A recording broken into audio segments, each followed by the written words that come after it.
Olá, bem-vindo a mais um vídeo da Trade for Life, aqui é Leonardo Nunes.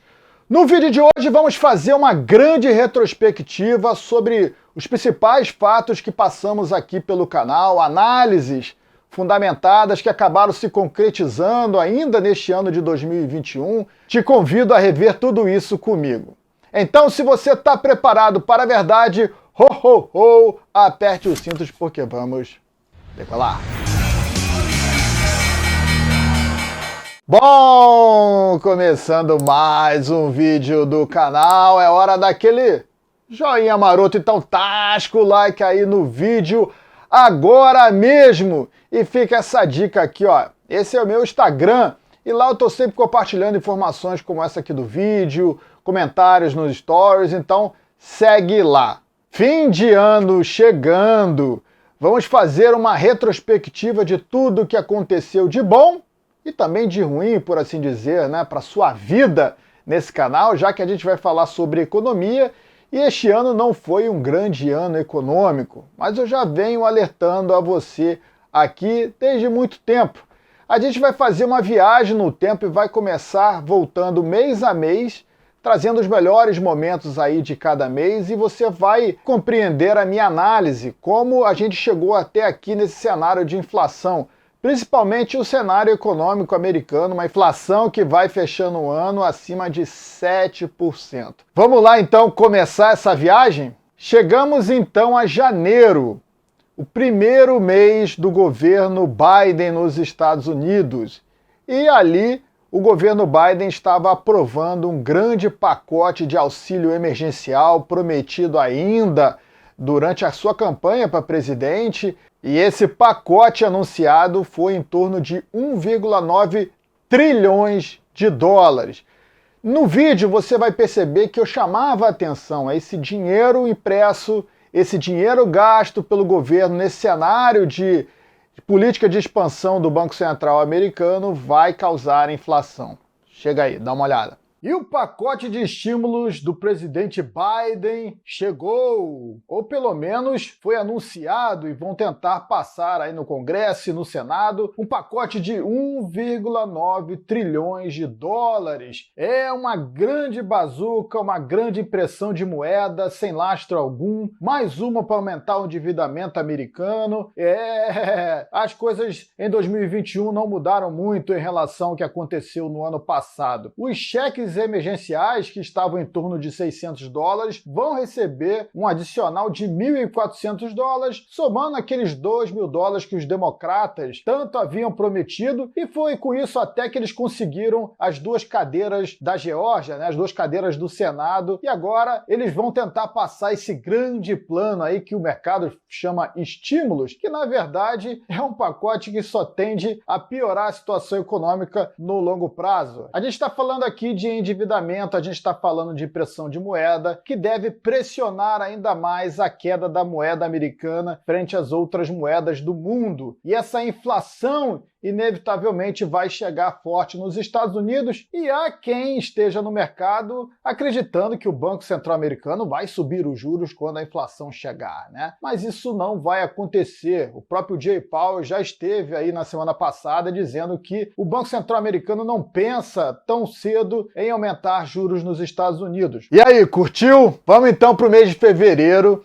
O mês de fevereiro teve um evento muito importante no cenário do mercado internacional, foi aquelas ações da GameStop que dispararam mais de 500% em poucas semanas. Aquela bolha que se formou e logo acabou explodindo, ela acontece nesse momento em que o Banco Central, em que os bancos centrais, né, melhor dizendo, estão com essa política de expansão, então tem muito mais moeda circulando na economia, o que permite a pequenos investidores entrarem especulando, formando essas bolhas. No vídeo você vai ver os meus comentários sobre a GameStop e você também vai entender como você pode se beneficiar dessas bolhas, como você pode aproveitar esses momentos para também ganhar dinheiro. Vamos lá! Aí quando você entrar com pouco dinheiro, você sempre antes de comprar, a primeira coisa, antes de pensar em quanto você pode ganhar, que é o que a maioria pensa, eu vou ganhar tanto, meu bilhete premiado, você deve pensar e estipular quanto você pode perder. E isso a gente costuma chamar, né, de stop. Você deve ter um stop loss. Se bater ali tanto do que eu coloquei, eu vou sair desse investimento. Foi legal, tentei, não deu certo, quem sabe na próxima, tchau, mas eu não vou continuar perdendo dinheiro. Então, se você colocar ali 50 mil reais, vamos dizer, ou 20 mil reais do seu dinheiro, você pode estipular aí 2%, 3% de perda, de repente, nesse investimento. E aí, se o mercado cair, você vai acionar o stop e vai sair. E não deu certo, paciência, vai para a próxima. Se der certo, legal, vou continuar ganhando. São formas de você aproveitar esses movimentos. Mas sempre é importante lembrar que você deve estar ciente que esses movimentos é uma bolha, né? Esses movimentos, eles costumam ser movimentos muito emocionais, as pessoas se apegam muito a esse tipo de movimento, a ação, aquele investimento que está colocando. A gente vê claramente isso no Bitcoin, as respostas, né, os comentários que a gente viu aqui no último vídeo emocionados. É como se você estivesse falando da família, falando do pai, da mãe, falando daquela pessoa exclusivamente. A pessoa fica irada, revoltada, começa a colocar comentários venenosos. Até aproveita agora, dá um like agora no vídeo, dá esse joinha maroto, é hora desse joinha maroto aí para complementar esse vídeo. Mas se você tem esse apego emocional, você dificilmente vai conseguir realizar o lucro. Você vai acreditar que pode ganhar mais e mais e mais. E para surfar bolhas, você precisa entender que você não vai sair na máxima. Você vai ter que sair antes e pode ser que o ativo suba por mais algum tempo, mas valeu porque você também entrou e também lucrou. Se você tentar pegar o topo, você vai ficar cada vez mais envolvido com aquilo, vai ficar difícil de você sair e aí você vai passar a ser um torcedor, principalmente quando começa a cair. Se você não tem stop, aquele ativo que você está investindo começa a cair, você passa a se tornar um torcedor, fica torcendo para a coisa voltar a subir. Muitos compram mais com a esperança de ganhar mais se o negócio voltar a subir e aí vira uma avalanche porque muita gente perde dinheiro. Enquanto eu estou gravando esse vídeo aqui, a GameStop está afundando, a AMC está afundando e várias ações aí que estavam nesse movimento também estão caindo, como a prata também. Chegamos então em março. Em março, a inflação começava a causar efeito nos Estados Unidos. Os rendimentos dos títulos públicos de longo prazo passavam a subir. E essa pressão dos rendimentos em alta fez o Banco Central entrar comprando ainda mais títulos, imprimindo ainda mais moeda para tentar frear a inflação que o próprio Banco Central causou. Foi nesse mês de março que o Michael Burry, aquele mesmo do filme A Grande Aposta, o grande investidor que antecipou aquela crise de 2008, chamou a atenção do mundo para o que ele considerava ser um grande risco de hiperinflação nos Estados Unidos, algo que eu já havia também comentado aqui no canal no ano de 2020. Segue lá! Está rolando agora no mercado de bonds americano uma alta na taxa aí desses juros de longo prazo de 10, 30 anos. E quando isso acontece, o mercado acredita que o Banco Central possivelmente vai subir os juros porque a inflação vai chegar, mas o Banco Central não está disposto a subir os juros agora por tudo isso que eu comentei aqui com você.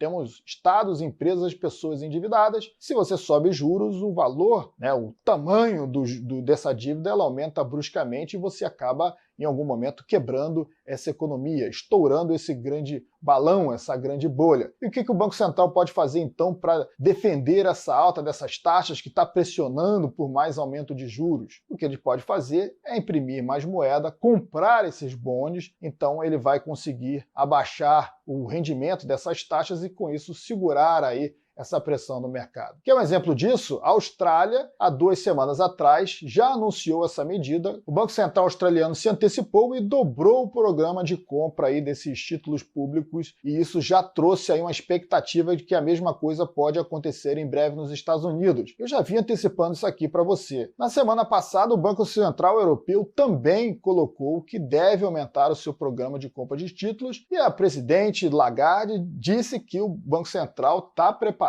para continuar comprando se o mercado assim demandar. Só que o Banco Central americano, o Jay Powell, por enquanto, ó,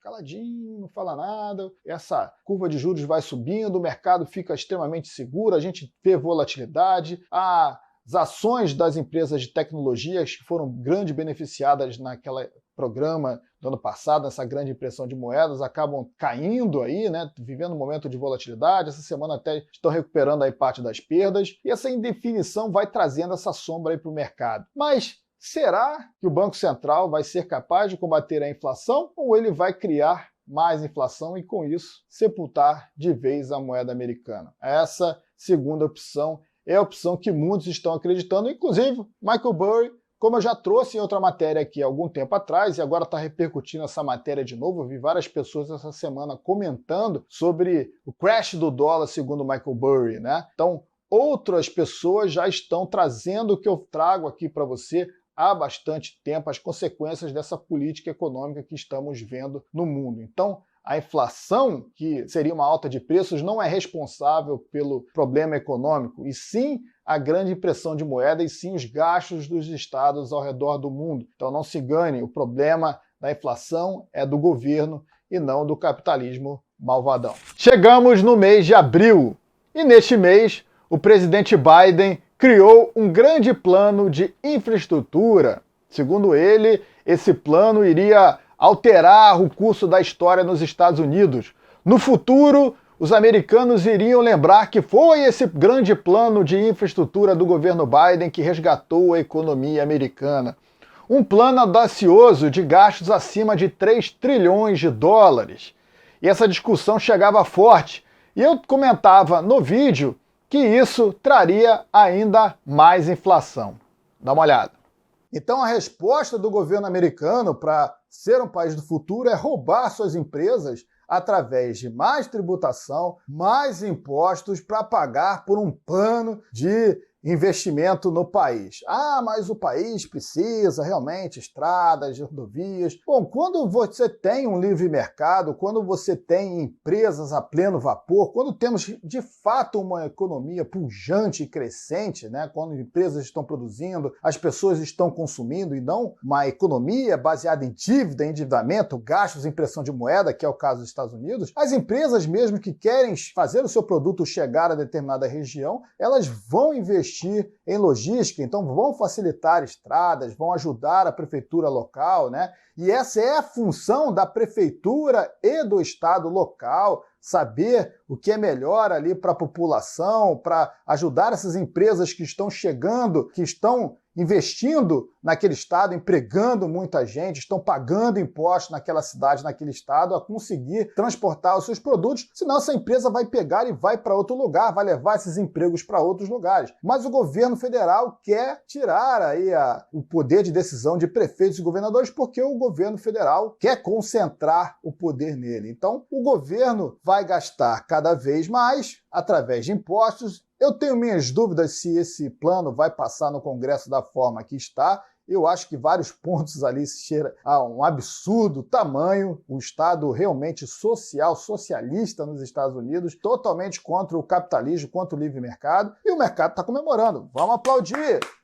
Vamos aplaudir que as empresas vão ter resultados piores aí na frente, porque o governo vai ter mais tributação. Vamos aplaudir que o consumidor vai pagar mais. Afinal, essas empresas vão repassar esses impostos também ao preço dos seus produtos. Então, quem vai pagar de fato, no final, essa conta toda é aquele mais pobre, é aquele que não tem poupança, é aquele que consome esses produtos dessas empresas. De repente, aquele cara que compra um produto lá da China, porque ele não consegue comprar um produto ali original, um produto melhor nos Estados Unidos, né? Então ele importa um produto de fora para tentar pagar mais barato, então ele já tem as tarifas que o Donald Trump colocava, que claro, esse cara que pagava. Agora, mesmo que ele compre produtos americanos, né? Porque as empresas agora vão ser cada vez mais incentivadas a produzir dentro dos Estados Unidos, né, com condições cada vez mais graves no sentido de mais tributação, menos liberdade econômica, pelo menos é o que a gente está vendo aí nessas propostas. O mais pobre é que vai pagar através de inflação, porque o governo continua imprimindo muita moeda, imprimiu bastante, e por enquanto a gente tem um cenário de pessoas que estão poupando, ninguém está consumindo, mas a gente começa a ver uma reabertura do mercado, alguns setores da economia começam a voltar a funcionar. Chegamos no mês de maio. No mês de maio, o Citibank chamou a atenção do mundo quando trouxe uma análise com a manchete, né, uma headline grande dizendo risco de hiperinflação transitória nos Estados Unidos. No vídeo eu perguntava que diabos é uma inflação transitória, né? E comentava hiperinflação, para dizer a verdade, transitória, e como isso iria afetar a economia aí nos próximos meses. Nesse vídeo eu também chamo a atenção da política de gastos dos governos americanos, tanto do Partido Democrata como o Partido Republicano. Os dois partidos mantêm a mesma política de gastos Estado maior que vem causando esse grande déficit nos Estados Unidos e também colaborando com esse cenário inflacionário que estamos vendo hoje em dia. Dá uma olhada lá. Democratas e republicanos, tanto faz qual é o candidato, todos eles têm a mesma política. Gastos e gastos, maior Estado, impressão de moeda. Foi assim com Bush, que era um republicano, foi assim com Obama, foi assim com o Nixon lá atrás, e é assim agora com Biden. Os democratas ainda têm essa política de Estado maior, mais benefícios, mais gastos, como se realmente dinheiro desse em árvore. Vamos imprimir moeda, vamos imprimir, agora vamos taxar os mais ricos, vamos taxar as empresas que vão pagar pelos nossos gastos, porque o Estado sabe o que é melhor para você. E não o livre mercado, não o capitalismo, né? Não a troca voluntária de produtos. É o Estado que sabe o que é melhor para você, quando o Estado e bancos centrais estão trazendo cada vez mais pobreza no mundo. Porque toda essa inflação criada, que está sendo exportada, vai voltar. A gente já está vendo o índice de preço americano subir. E olha aí o PMI de Chicago, aqui também ao lado dessa notícia. PMI de Chicago, o índice de preço de Chicago, mostrando uma alta também surreal. Esse indicador aqui não chegava nesses níveis desde a década de 80, quando o presidente do Banco Central americano ainda era Paul Volcker. É isso mesmo, cara. Olha que absurdo isso aí, né, cara? Daquele período, quando a gente tinha essa inflação americana, os juros nos Estados Unidos era de 22%. Os Estados Unidos tinham vindo de uma grande inflação, né? Uma década de 70 muito ruim, depois da quebra do padrão ouro, inflação, desemprego. E o Paul Volcker foi o último presidente de Banco Central que lutava ali pela economia, né? Lutava contra a inflação e tentava fazer uma política realmente, de fato, de Banco Central, né? Hoje que a gente vê é presidente de Banco Central mentindo, e o papel deles é mentir, cada vez mentem mais, mente. Para você ser presidente do Banco Central, você precisa aprender a mentir bem, dizer que está tudo bem, que a inflação é uma inflação provisória, que está tudo controlado, que a economia vai crescer X%, e a gente só percebe o que está acontecendo é bastante diferente, é uma grande bolha de dívidas. Então, Paul Volcker lá atrás, tentando combater a inflação, levava os juros a 22%. Hoje, com o mesmo índice, né, chegando no mesmo patamar que estava lá atrás, a gente tem 0,25% de juros nos Estados Unidos. Ou seja, a inflação vai chegar muito forte, já está chegando forte nos Estados Unidos, vai chegar no mundo inteiro, mas os países que mais imprimiram moeda é que mais vão sofrer. No mês de junho, enfim, a inflação disparou nos Estados Unidos. E naquele momento, o Banco Central americano criava o mito da inflação transitória. Vamos ver como isso aconteceu. Na passada tivemos o CPI de maio, que veio bem acima do esperado, mostrando como a inflação está preocupando. A inflação anual de 12 meses chegando a 5% nos Estados Unidos, poderia ser muito mais, né? Se a gente usasse a medição que era feita algumas décadas atrás, já estaria acima de 2 dígitos, mas continua ali por volta de 5% e todos os meses a gente vê uma consequente alta.